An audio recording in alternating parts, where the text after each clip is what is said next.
Ladies and gentlemen, good day and welcome to the Genus Power Infrastructures Limited Q3 FY24 earnings conference call.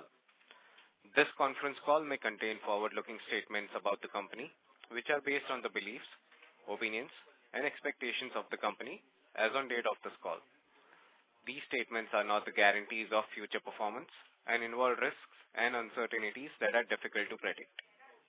As a reminder, all participant lines will be in the listen-only mode, and there will be an opportunity for you to ask questions after the presentation concludes. Should you need assistance during the conference call, please signal an operator by pressing star then 0 on your touchtone phone. Please note that this conference is being recorded. I now hand the conference over to Mr. Kailash Agarwal, Vice Chairman of Genus Power Infrastructures Limited. Thank you, and over to you, sir. Good evening, ladies and gentlemen.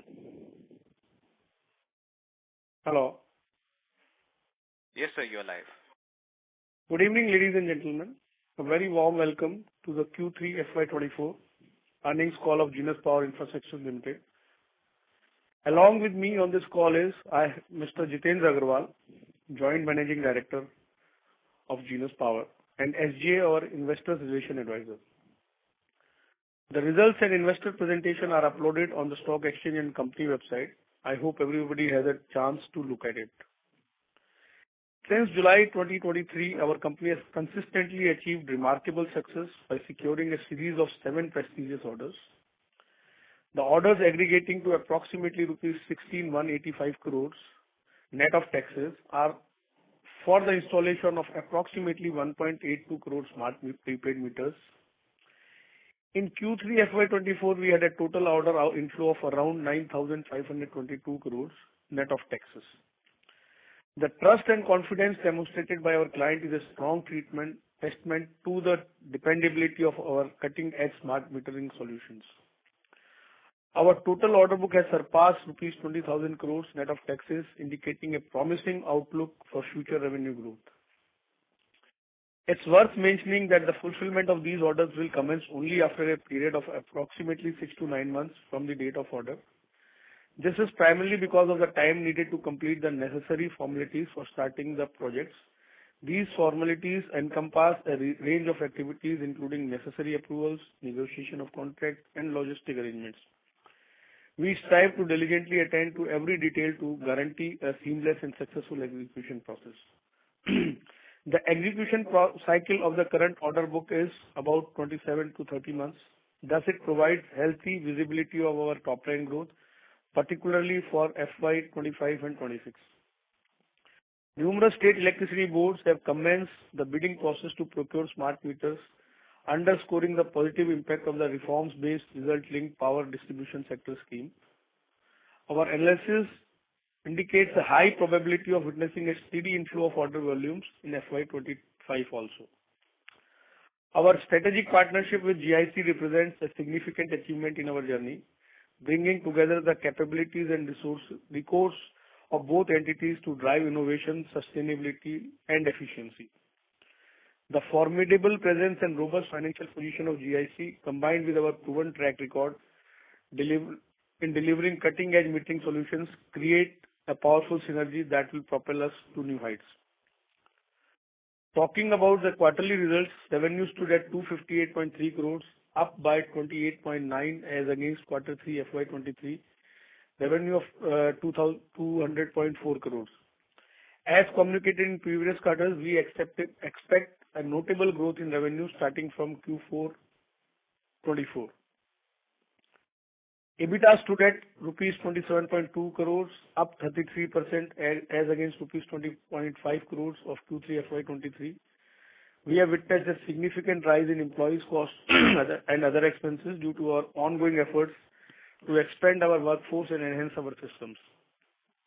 This is in anticipation of fulfilling the substantial order book we have secured. Profit after tax stands at rupees 13.5 crores for Q3 FY24, an increase of 16.1% as compared to rupees 11.6 crores in Q3 FY23.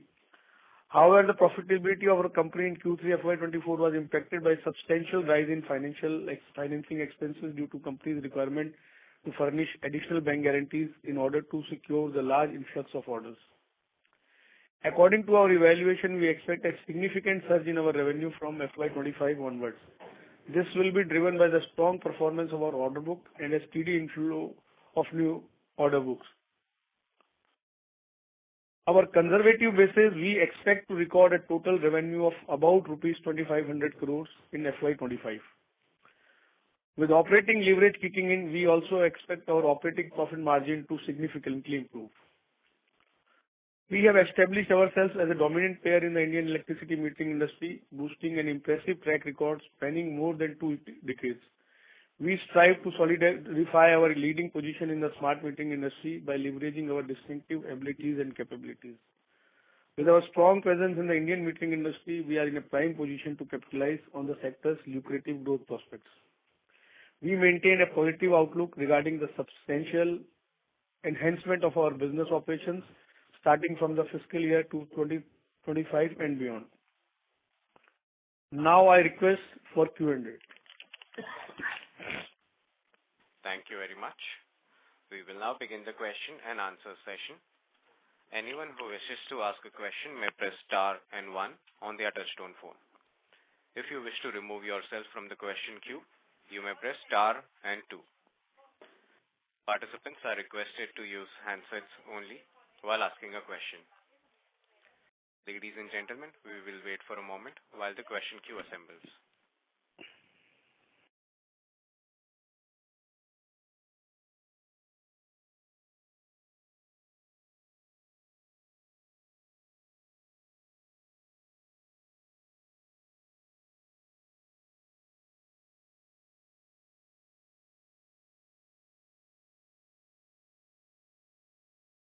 The first question is from the line of Nikhil Abhyankar from ICICI Securities. Please go ahead. Thank you, sir. Thanks for the opportunity. So, sir, we have seen significant orders for AMISP across India. So, can you just give out a number as to how much orders are bid out till date and what is the remaining pipeline now? Hello? Hello? Voice was not very clear to me. I don't know, there was a disturbance. Can you repeat? Sir, am I audible now? Yeah, it is better. No, it was audible. Suddenly I lost you in between. Okay. So my question was, sir, we have seen a huge order inflow from AMISP till date. Mm-hmm. So what is the quantum of total orders bid out till date across India and what is the remaining pipeline? So just to give you an idea, almost 50% of the tenders has been floated. So if you see, we have been maintaining that total 25 crores was the target of the government of India, which we always say ki they started this journey in 2017-18 and it is almost 30 crore meters which will be tendered, ordered over the course of time. Out of that, almost 50% is already tendered, out of which 10 crore orders has been decided. These 4-5 crore of tenders are either in the pipeline to be quoted or already quoted to be decided in next 3 to 6 months. So this is the current situation right now. So can we, so is it fair to assume that the total, the quantum of the orders bid out till date is somewhere around 1.25 to 1.3 trillion, or is it more than that? If you're talking in terms of value, so you can take a ballpark figure of, I will say a ballpark figure of 10,000 rupees. So around 15 million meters to 10,000 rupees, I think will be easier. 15, not 15, I think 150 million meters. 150 million. Understood. Okay, sure.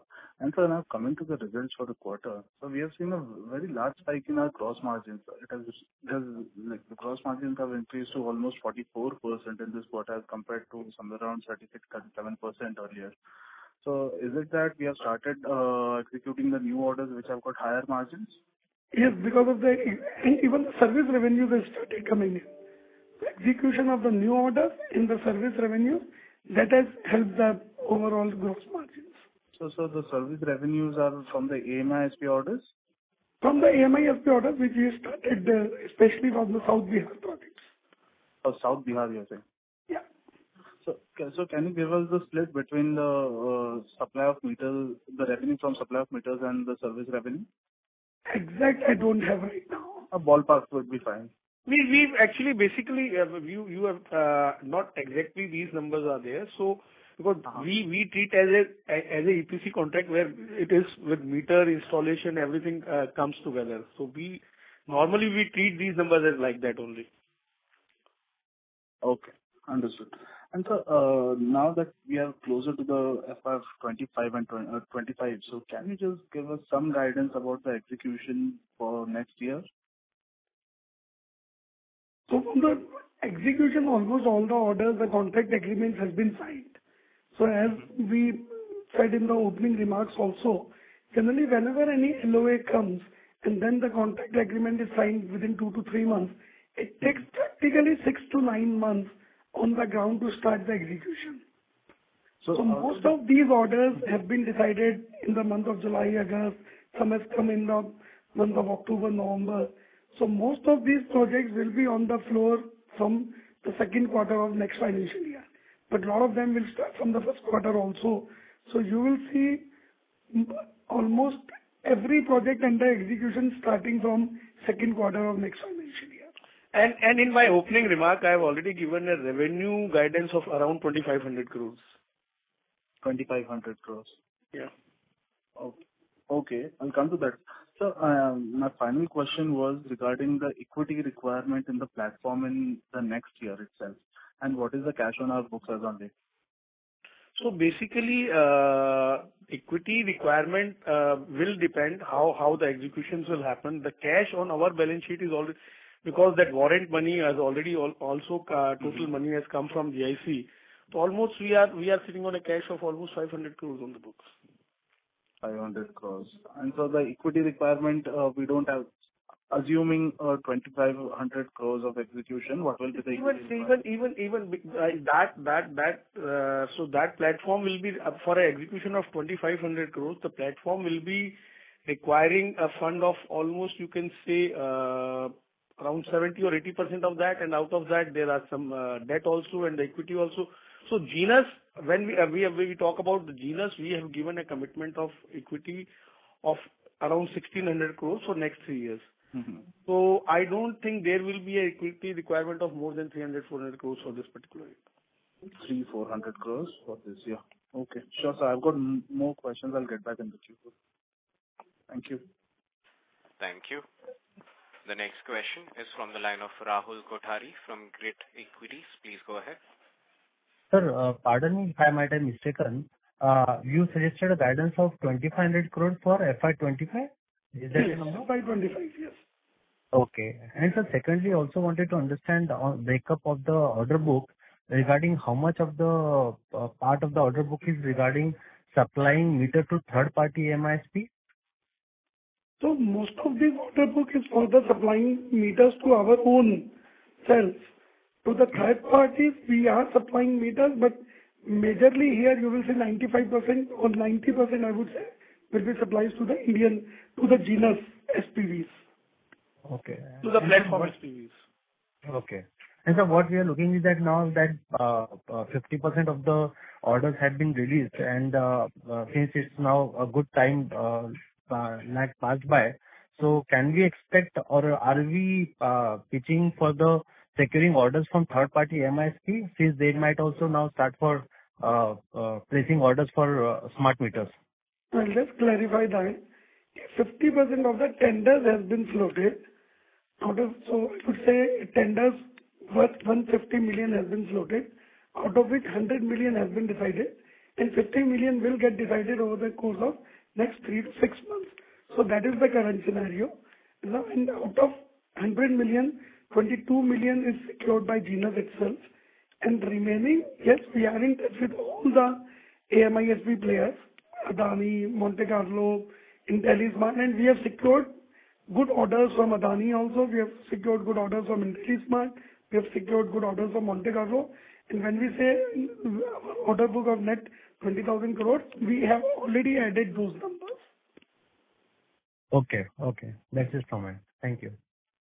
Thank you. Thank you. Participants, you may press star and one to join the question queue.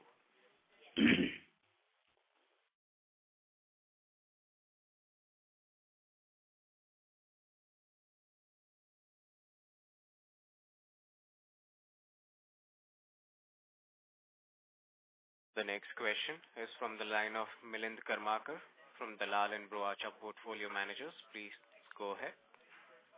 Hi. I just wanted to understand, we say that we have 20,000 crores worth orders, and we also say that the stipulation is that this should be completed within 27 to 30 months. If I look at that, then somehow this math doesn't fall in place that next year we should do only 2,500 crores turnover. So just wanted to understand that. Yeah.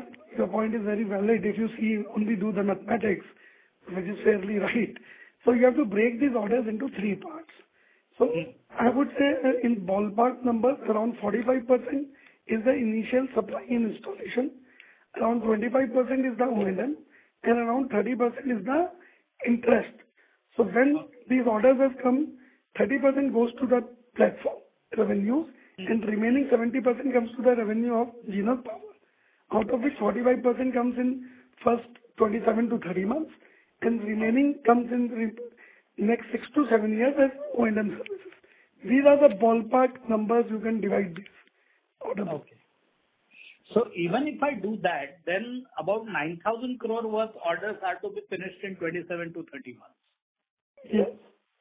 So even then it seems quite low. Oh, for next financial year, because a lot of these projects, as I said earlier, there are a lot of these orders has been decided in the month of November, December. A lot of contract agreements we have signed in January, February. Practically in full swing, these projects will come on the floor from the third quarter of the next financial year. Okay. So that is the reason in next financial year will be little less in comparison to the year following up. Okay. My second question was that we have guided for about 1,200 crores of turnover in the when we had our second quarter call. So just wanted to understand, we are currently, if I again calculate on that basis, the fourth quarter has to be extremely good, or we have to cut down on our expectations for the fourth quarter. So we are not cutting down on the expectations. It should be extremely good. Okay. And my third question was on investment. So I see a significant amount of investment. If I go through the investment schedule as per the annual report of 23, quite a number of investments are on preference shares or equity shares of our associate companies. So just wanted to also understand about the volatility in the other income. So if you could explain that as well. And these investments, you think will continue, or there is going to be some kind of a consolidation there as well? So here you have to understand that all these investments are the old investments, and company has already filed a demerger scheme of these investment division out of the company in the NCLT 2 years back. The order for that is already pending. Once that order will come, these all investments of preferential or any associates or non-associates will go out from the company as a strategic move from the company as an investment division going out of the company. Only things remain will be the company where there are two listed shares, a trust in the company's holding, which is a Genus Power shares and of Genus Paper. So though that will remain in the company, and when we do a consolidation, the notional value of that shares coming up and down, whether paper share or so that reflects in losses or the profits of the other income when we go to the consolidated balance sheet. Okay. So the last question was on other income. Why is there so much of, because if I see the stock price of Genus Paper, that has not moved so much in the quarter. Despite that, so when you see consolidation, there is a downfall in that. That's why you see a loss in the consolidated balance sheet. When you see standalone balance sheet, the other income is because of the FDs and lot of the cash company sitting, which is in the form of the FDs, and the whatever the interest is coming on that goes to other income. And then some equities that company is holding of other small companies and all. Any movement in that also reflects there. So as a bench or as a thumb rule, what does one expect over 1 year period, any 1 year period, the other income of the company? Forget about the the adjustment of profit or loss which you have to make because of accounting standards, the fall and rise in the value. What is the rough other income which one should consider? It will be at the same levels, approximately. On an annual basis? On the annual basis. Okay. Thank you very much. Thank you. Participants may press star and 1 to join the question queue.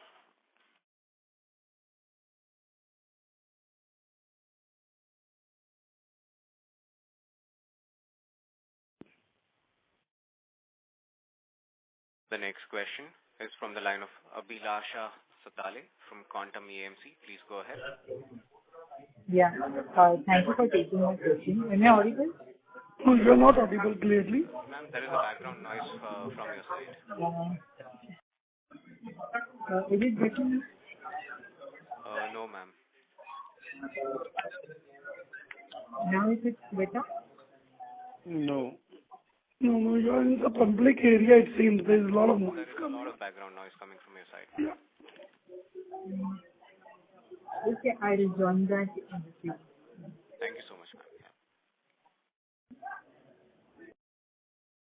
The next question is from the line of Neil Oswal from Bajaj Finserv Asset Management. Please go ahead. Yeah. Hi, sir. Thank you for the opportunity. My first question is with regard to the Assam AMISP that you had announced in January. So have we started recognizing revenue for that? Not yet. We will start recognizing the revenue of that project from next month onwards. Next month onwards. Okay, understood, sir.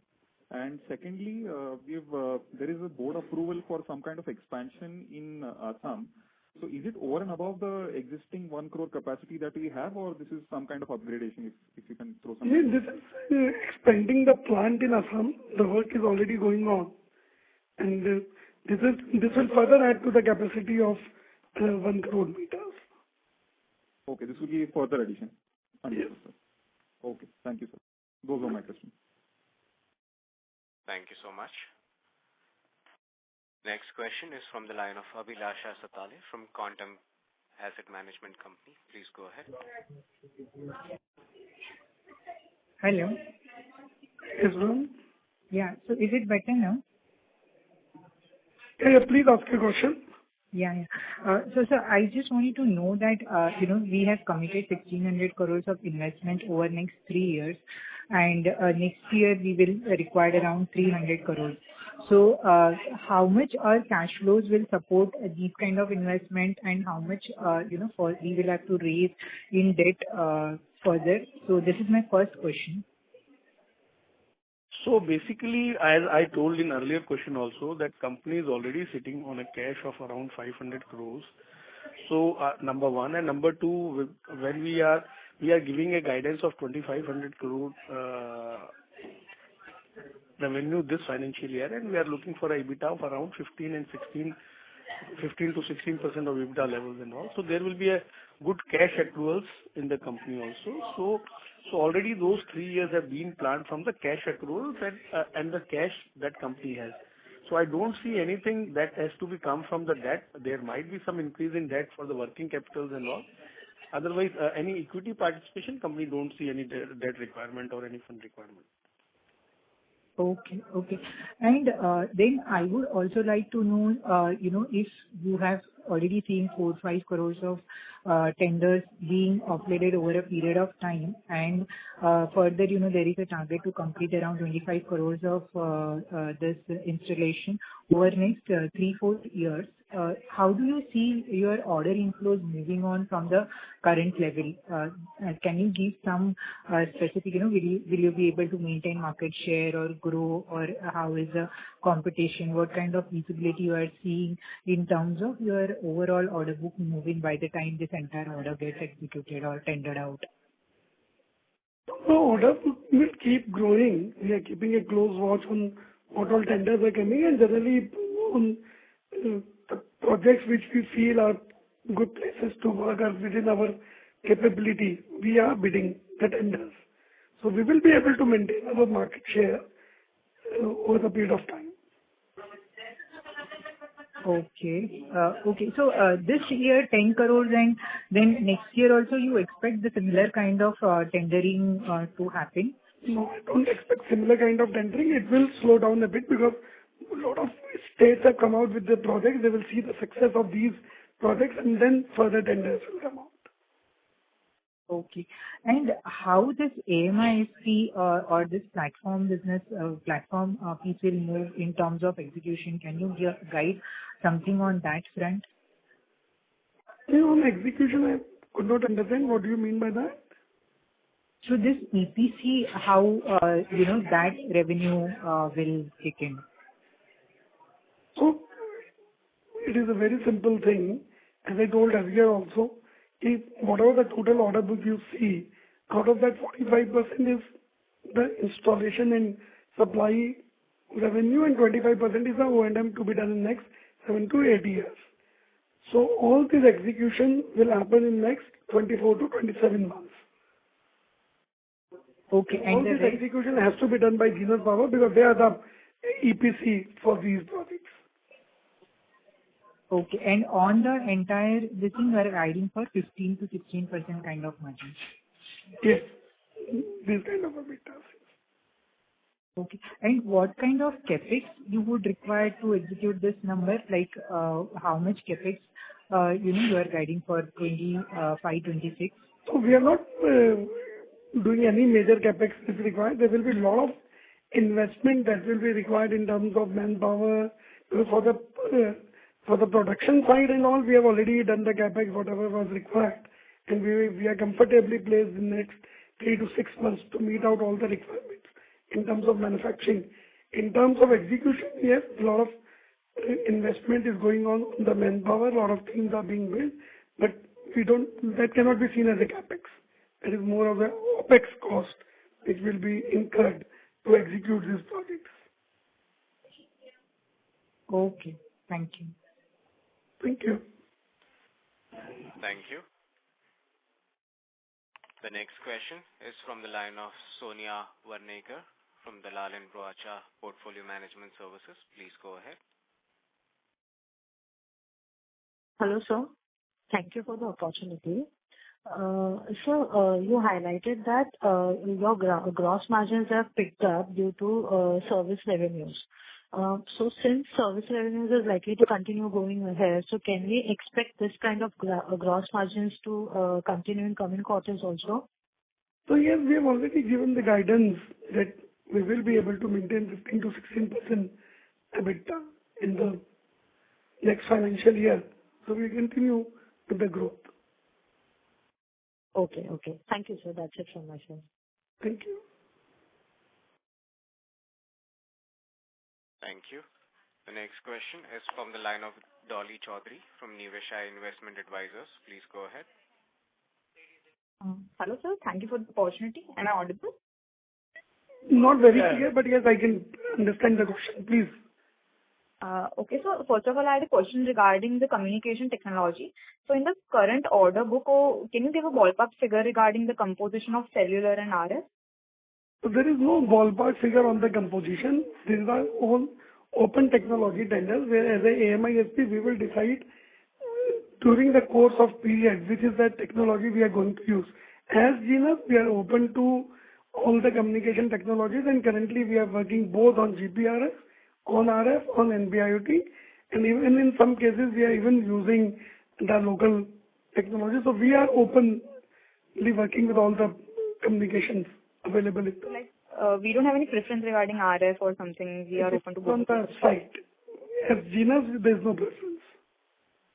Okay, sir. And another question I had regarding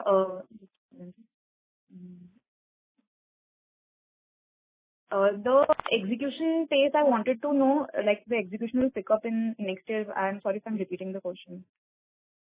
And any challenges that we will face if we, any challenges if we're going to face as of now, the company? Yes, the execution will be in full swing for all the projects in next financial year. And yes, once we get into the ground, whatever the challenges we face, which is very normal, it's not that we are doing it for the first time. We have done this kind of installation work in the past also. So we are well prepared and ready for that. And there is a significant support from the government and the people, because these are the projects which is primarily supported by the government, and of course the local public is also in the support of smart meters. So there will be limited challenges in the field. Okay, sir. And like, whatever meters we have installed, what is the SLA meet percentage? So we are meeting the RDSS requirement, whatever is required, we are comfortably meeting that. Okay, sir. That will be all. Thank you. Thank you. Thank you. The next question is from the line of Aksh Vashist from Future Generali Life Insurance. Please go ahead. Hi, sir. Thank you for the opportunity. So I just had one question. I just wanted to understand what explains this loss of about 10 odd crores that we have had this quarter from the associate entities. You are talking about consolidated balance sheet. Yes, the consolidated numbers, the share of... Yeah, so I earlier also told that the company is holding few equity shares like Genus Paper and all, and these are the adjustment of market price of these shares and all. And then company had some expenses in its associate platform company which it has made with GIC. So initial expenses are there put up in that, and that in that consolidation some numbers have also come. So basically it is mainly of the price adjustments, which is a notional figure and all, and then secondly some expenses that has been being a 26% member of that platform, whatever the expenses are being booked, that has come here. Thank you. Okay, sir. Thank you.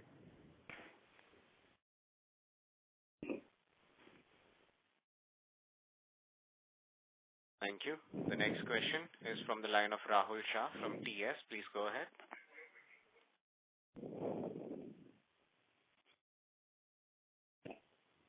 Mr. Rahul Shah, your line is unmuted. You can please proceed with your question.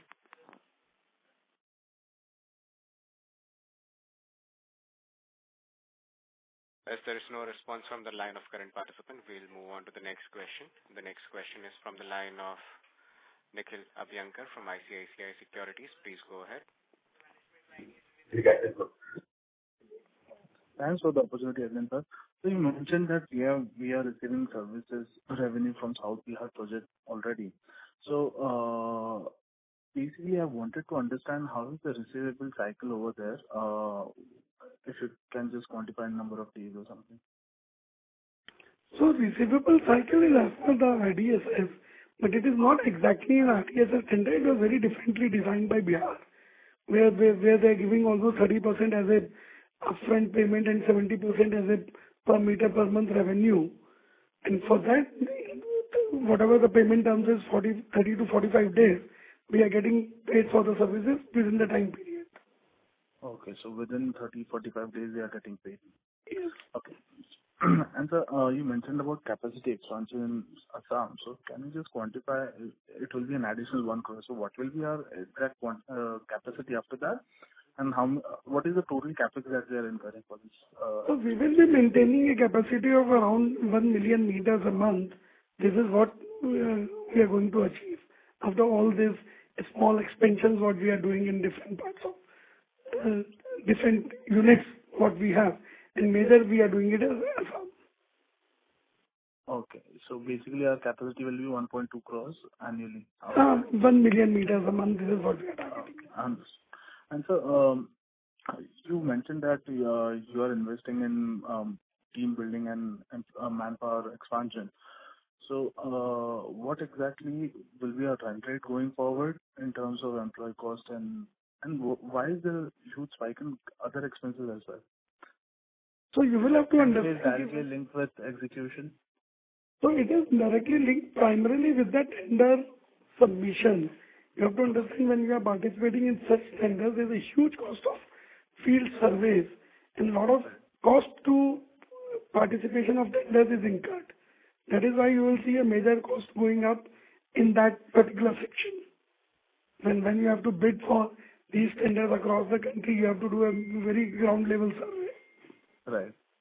So that is primarily the cost. You can see the lot of cost coming forward, once we reduce our what we say tender, as in there won't be many tenders going forward. So once we reduce our participation, will this expenditure come down as well? Yeah, the cost of quoting tenders, the cost of securing orders, the cost of initial investment is very high. As I said earlier, that all these projects, initially when you are quoting the tender, then you are getting the people in the field. So all this, that is why you are seeing a lot of expenses on the higher side.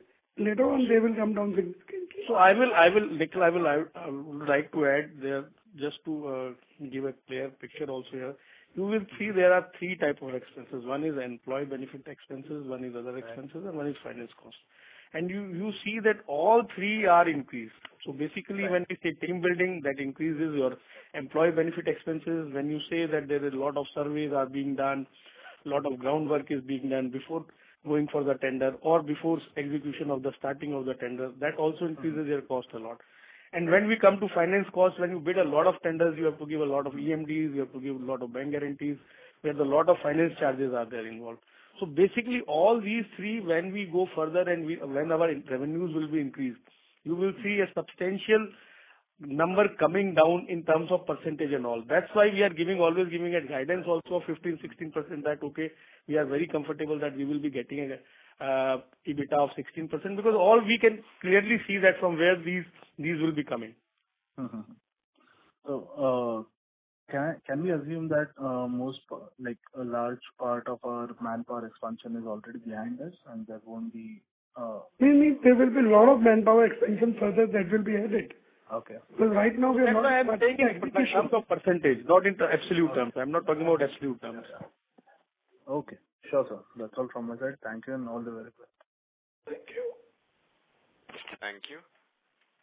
The next question is from the line of Deepak Poddar from Sapphire Capital. Please go ahead. Yeah. Am I audible, sir? Yes. Yeah. Thank you very much, sir, for the opportunity. So just first up as clarification, I think you mentioned in one of your remarks that this fourth quarter we expect a bump up in our execution. So what sort of execution range we are expecting this fourth quarter? So we are maintaining the guidance of 1,200 crores. So 12. Okay. So accordingly, the execution will be done. So basically, we are in broad terms, you can understand that the next quarter we are expecting a numbers of 400 crores in revenue. Yes. Broader term. Yeah. And along with that, because of your leverage advantage as well, you do expect some. Hello? Hello, we lost his line, I think. Yeah, I lost.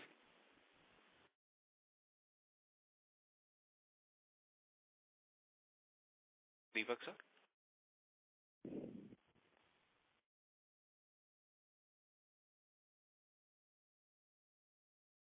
Hello?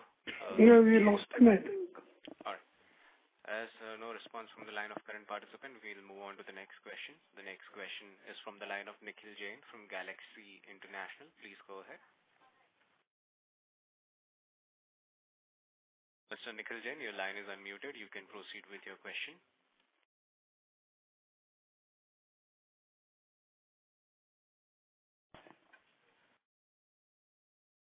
As there is no response from the line of Mr. Nikhil Jain, we'll move on to the next question.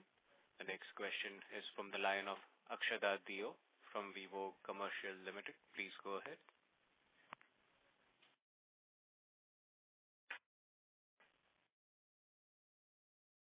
Ms. Akshada Dio, your line is unmuted. You can proceed with your question. There's some issue with our line because nobody is. Yeah. Something is wrong, yes. Let me check that, sir.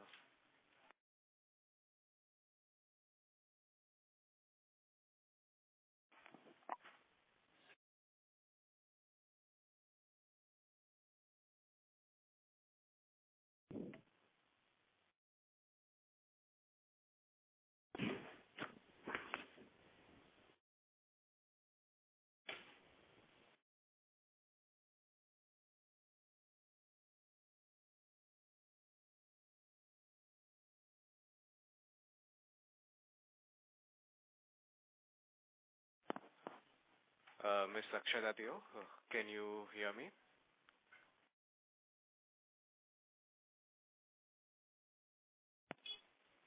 Hello? Hello? Yes, Ms. Akshata Teo. Okay. Okay, I lost the line for a second. I just wanted to understand that you mentioned that you'll need more capex if you go about 2,500 crores of revenues after a point in time. So are you expecting to do some capex post FY25 in order to fulfill your contract expectations? No major capex will be done. Okay. And the Assam expansion that you did, can you tell me what was the cost of that expansion for 1 million meters capacity? So we are creating a capacity of 1 million meters. All the plants put together, that was the target. And that is the reason, and majorly we have wanted to expand our Assam unit. So that is why so that we can manufacture more meters there. So it's not that 1 million meters is for Assam only. So what is your total gross block then, if you can share at this point? What is the total? Gross block? Gross block, I have to check and we'll come back to you on that. Okay, sure. Thank you. Thank you. The next question is from the line of Vivek Gautam from GS Investment. Please go ahead. Yes, sir. Sir, my query is regarding the implication of the political implication, especially of the installation of smart meter. Because if you remember, Himachal election BJP lost, and the many analysts told that because the smart meter installation happened at the wrong time, just before election, because smart meter installation is leading to high bills, and people who are used to low bills payment and they are having this risk, and then the resentment and anger comes in, and there is a political cost for it. So any implication of because of this political cost, any implication on our installation plans and our future for us, sir? So there is something wrong in the information, because Himachal has not yet installed smart meters. So losing elections due to smart meters in Himachal just doesn't stand. And so I could not relate to that. There is a professor of ISB Hyderabad who tracks the sector very closely, and there is a detailed concall it was having. So he was praising the power reform sector which has happened in India over last few years under Mr. R.K. Singh and the team. That I would like also know about your comment on that. But he very clearly mentioned about the Himachal state election outcome. You mean to say there is no smart meter installed in Himachal Pradesh at all? Himachal RDSS is not yet implemented. They have came out with 3 tenders which are not even decided yet. So for me also this is little confusing. How on the basis of smart meters they lost the election. So that is a very tough statement for me to endorse. The fear is... Secondly, I want to add on to one thing. The highest number of smart meters has been installed in UP. I think almost 2 million meters, if I'm not wrong. And it was installed prior to the elections of which BJP won again. So practically, I don't see any link of smart meters with the elections as such. So now you share me your number. I'll post you that Concall detailed video which is there, because the professor of ISB Hyderabad, you must also be able to find out. He tracks the sector very well, and he was very appreciative of the reforms which being done in the power sector. I appreciate his knowledge. I cannot challenge it. But the matter of the fact is RDSS is still not implemented in Himachal, and that I guarantee you that. Okay. So you mean to say there is no political risk? Almost every state has done some smart meters, and states have done it from last 7-8 years. There were a lot of pilot projects which were going on. RDSS is started implemented in last 1.5 years only, and until today Himachal has not gone ahead with the RDSS smart meter installation. Okay. So, and anything else you would like to highlight on the opportunity size and the expected CAGR and the differentiator our company is having, sir? So We have been sharing this. Yes, we are a metering company who has got into MISP, and we have already given the guidance of next financial year. So we expect a very robust growth in the years to come.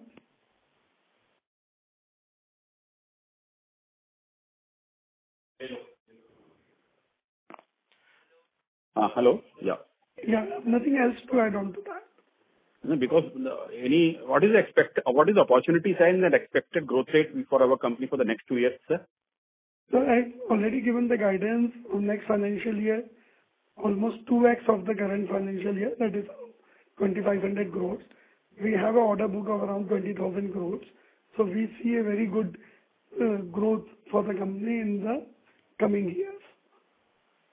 Mm-hmm. And almost 50% of the tenders have been floated, out of which I would say 35% is already decided, remaining 15% will get decided in the next 3 to 6 months.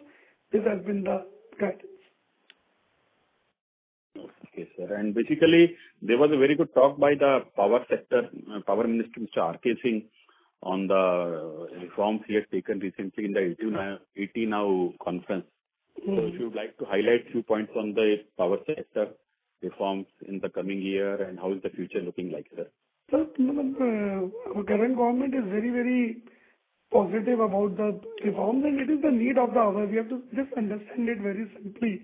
As a consumer of electricity, every individual on earth needs electricity, and he is a consumer of electricity.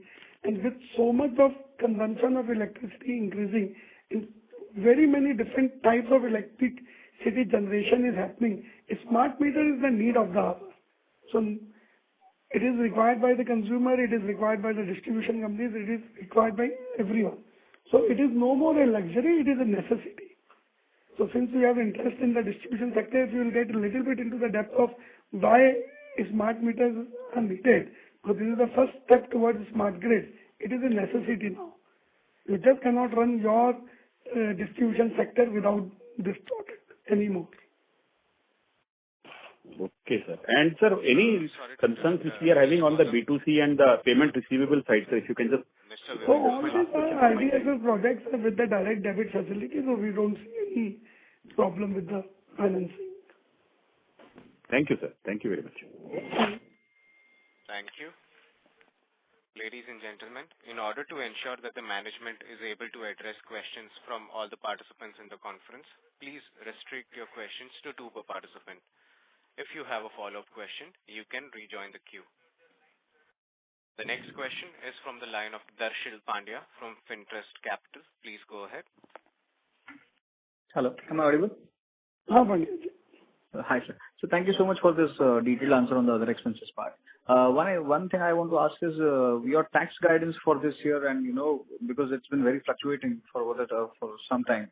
So if you can please help us with your tax guidance, that would be helpful. Basically, we are in a new tax regime where the tax guidance will be almost 25%. It will be at 20. Sometimes it is a little fluctuating because of some expenses which are not allowed in the tax things and all. So that sometimes make it here and there. Otherwise, the tax guidance is 25%. 25% for next year, right? Yeah. And are we planning to take any debt or something for this year or something? So this is an ongoing process. So whatever the working capital requirements, if it will be there will be any major working capital requirement. Majorly we can't. There won't be the majorly. We require more of the non-fund based limits and all. So there won't be any major things coming to that. Already we have given an announcement of $50 million we have already taken from DFC, which has not been yet disbursed. So that disbursement will surely come in this end of this financial year or maybe next financial year. So that will be primarily an addition in the working capital. That has already been taken in consideration because that is already sanctioned, and we have already told many times that we have got a sanction of $49.5 billion from DFC USA. Okay, got it. All right, sir. Thank you so much, and all the best for Q4 FY24. Thank you. Thank you. The next question is from the line of Deepak Poddar from Sapphire Capital. Please go ahead. Yeah. Hello? Hello. Yeah, we can hear you. Yeah, my line got dropped. So I was just asking that time, with improved execution in this fourth quarter, we expect some improvement in margins as well, right? Because of leverage advantage that you ideally should get. Well, surely. Oh, okay. Fair enough. And in terms of order breakup, you did mention, right? I mean, 20,000 crores of order that we have, about 45% of that, so which is coming to about 9,000 crores is what we need to supply in over next 27 to 30 months, and remaining 11,000 crores will be realized as an O&M. Just to make it simplified again, that out of the 100% order book, the 30% order book goes to the platform as a financing arrangement, 45% is installation and supply, and 25% is the O&M. This is how you have to see the total order book. Understood. So 45% of that is what ideally would come to us, right? 45% of that ideally would come to us in next 27 to 30 months, and 25% in next 6 to 7 years, and remaining 30% goes to the platform. 30% goes to the platform. That's very clear, sir. So in light of that, if we are expecting execution of 2,500 crores in FY25, so what sort of execution level we are seeing for FY26? It should be north of 4,000, 5,000 crores?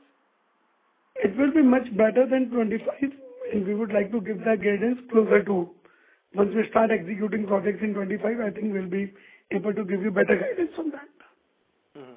And mathematically, definitely it should be much better than 25. Much better. Yeah, of course. Just one last thing. I mean, because you do expect your execution in next year to ramp up so much. So on a quarter-on-quarter basis, we do expect that whatever execution we are doing on a quarter-on-quarter basis, we should see some improvement for next 3, 4, 5 quarters at least. You will see a lot of improvement, and full throttle execution, according to me, you will start seeing from the third quarter of next financial year. Third quarter FY25, correct? Yeah. Okay. That's very helpful. But one thing, as you asked, that every quarter in next 8 to 10 quarters, every quarter you will see some improvement is going on, because there will be a ramping up of all the projects which we are already won, and some new projects, and also there will be faster execution in every quarter. Fair enough. I got it. That's very helpful, sir. All the very best to you. Thank you. Thank you. Thank you. Just a reminder to all the participants, please restrict your questions to 2 per participant. If you have, and I think let us take 1 or 2 more questions, because it's around 3 and we have some more meetings after that. Sure. The next question is from the line of Dolly Chaudhary from Nivesha Investment Advisors. Please go ahead. Thank you, sir. I had a follow-up question. So the tenders that you were talking about that are floating, so I wanted to know that how much floating is going to the OEMs, the meter manufacturers, rather than the AMISPs? All these tenders are AMISP tenders. Yeah, so how is the flow moving towards the OEM?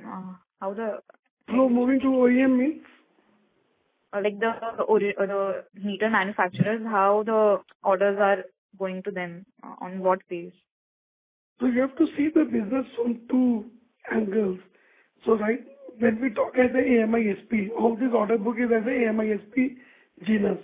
And then when we give our orders to the different vendors, I'm still unable to connect to your question. When it comes to tendering business, it is only RDSS tenders which are quoted by the AMISP. These can be meter vendors also.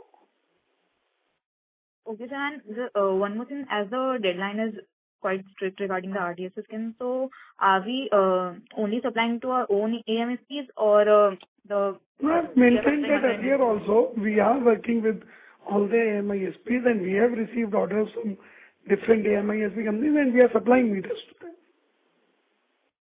Okay, sir. Thank you. Thank you. Thank you.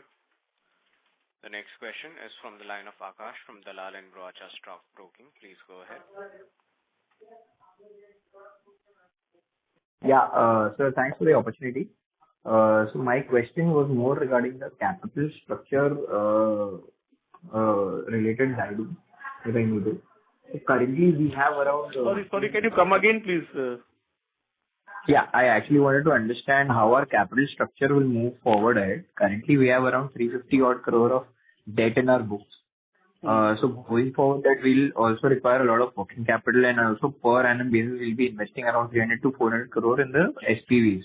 So, how are we, how our capital structure will be going forward? Like, how much debt will we further take up and, you know, for working capital? Basically, as I told earlier also, there will be cash accruals that will be regular happening for next 3 years also. Reasonable cash accruals will be there, which will be funding our equity requirements. And when we talk about the working capital limits, we, as I told already, we have being sanctioned a loan of around $50 million from DFC that will be coming to the balance sheet, and I think that will be more than enough. And there might be some more requirement of the working capital that we will see in the coming times and all. But company is already sitting on a cash of 500 crore rupees. Plus there are a continuous cash accruals happening to the company. Got it. So everything will be more or less internally accrued, and just for the working capital, we'll be taking that. Yes. Got it. Thank you. Thank you. The next question is from the line of Nikhil Jain from Galaxy International. Please go ahead. Yeah, thank you for the opportunity. I just have a couple of questions. So one was, I just wanted to know if you can give the breakup of exports for this quarter. Yeah. So if you see the overall export business, out of almost 800 crore business we have done in this financial year till now, till 31st December. And out of that, around 90 crore is the export. So we have done healthy export business.